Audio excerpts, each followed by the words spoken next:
Hello, I'm Kats, and welcome back to the free-to-play review. So today's topic is going to be the latest iteration of the Deck of Fate, my least favorite event in the game. So in this case, we have the Valor Deck of Fate, which is a lovely combination of Gear Hunters, which is basically ignorable, and the more important aspect, which is Soulstone summoning. So this is predominantly a Soulstone summoning event. However, of course, you can still get some points from just running some dungeons. Now, for those of you who are not familiar, Decks of Fate have 40 cards within them, and in this case, the breakdown is 15 common, 13 rare, and 12 epic cards, and they contain these rewards here. This Deck of Fate is predominantly including of relic fragment materials, so that's why the most of the cards are going to be these nodes broken up into smaller chunks. But you can also get access to, you can see a primal shard there, some chaos ore, some legendary tome, epic tome, and of course some Titan event points. Now the primary appeal / gimmick of Decks of Fate are that you have a chance to get,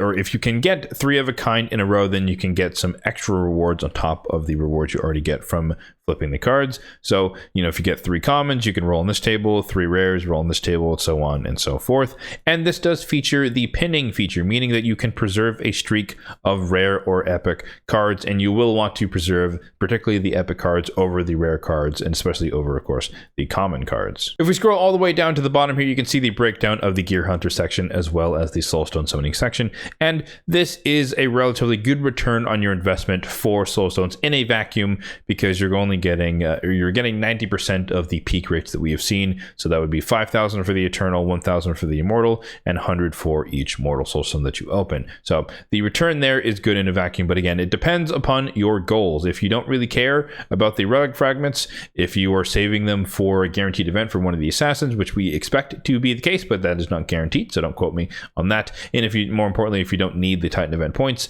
then this Deck of Fate is relatively unimportant. But if you're not participating in the Titan event, or you're not really caring about the assassins, you just want a chance at some relics, then investing in this particular Deck of Fate could be useful in terms of getting the relic materials and or taking advantage of the boosted rates, because thankfully this event does overlap with some boosted rates in the Altar of Souls. So you can see there a 2x chance on 5-star and 6-star perfect souls from Mortal Soulstones, and then 2x on 6-star perfect souls from Immortal Soulstones. So not the best of the best in terms of the overall boosted rates, but still better than the default rate. So again, consider all of this in your decision on whether or not to participate in this particular iteration of the Deck of Fate. Now, as always, I do have my spreadsheet linked here in the description box down below if you'd like to check it out for yourself. We are in the Deck of Fate calculator tab, and essentially this is just a nice breakdown of the Dungeon Diver section, as well as any other sections that might be a part of, associated with the Deck of Fate. So the main thing to take away here from the Gear Hunter section is that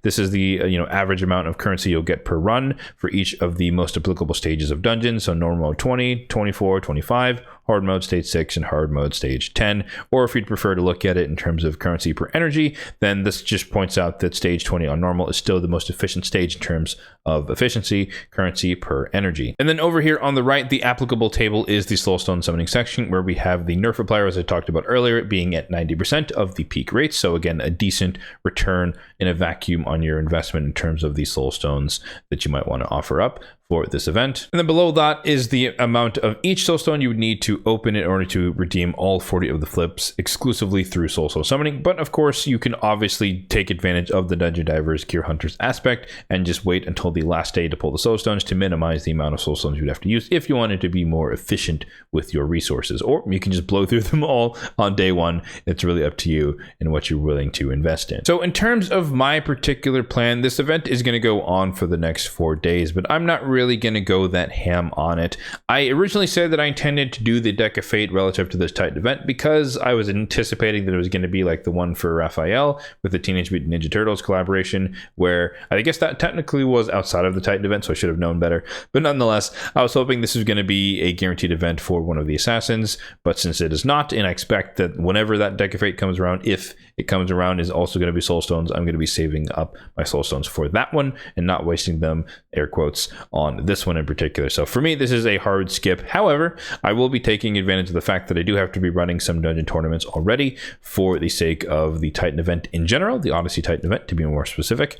And so there right now, I think that we're wrapping up the Dragon tournament. I then have to switch gears over to the event dungeon tournament. And then after that, it might not even show up yet, but there's like Fire Knight, Ice Golem over the next couple of days as well. So I'm going to be running a lot of dungeons anyways for the sake of these the Titan event points. So however many points I get or however many card flips I get by the end of the 4 days is how many cards are going to flip. And then, you know, hopefully that will give me a couple of Titan event points here and there. But I've already budgeted in terms of the 250 point buffer relative to the Titan event in general, the fact that I may not get any Titan event points from the Deck of Fate. So that is an acceptable outcome for me in my particular goals. In terms of a formal recommendation for you all, I think again, it kind of depends what you're looking to get from the Deck of Fate. As we talked about, this is a decent opportunity to just rip through some Soulstones because you can take advantage of the boosted rates here active in the Altar of Souls.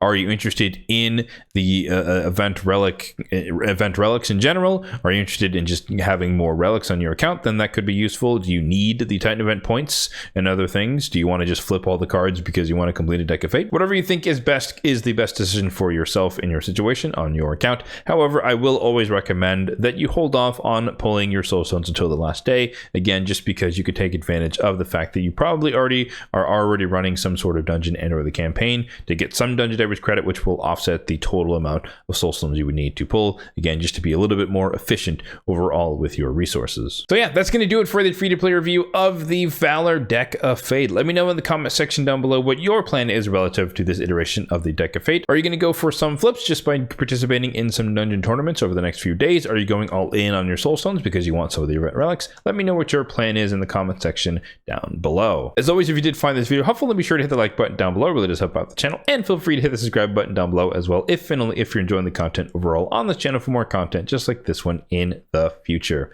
Thanks for watching and have a good one.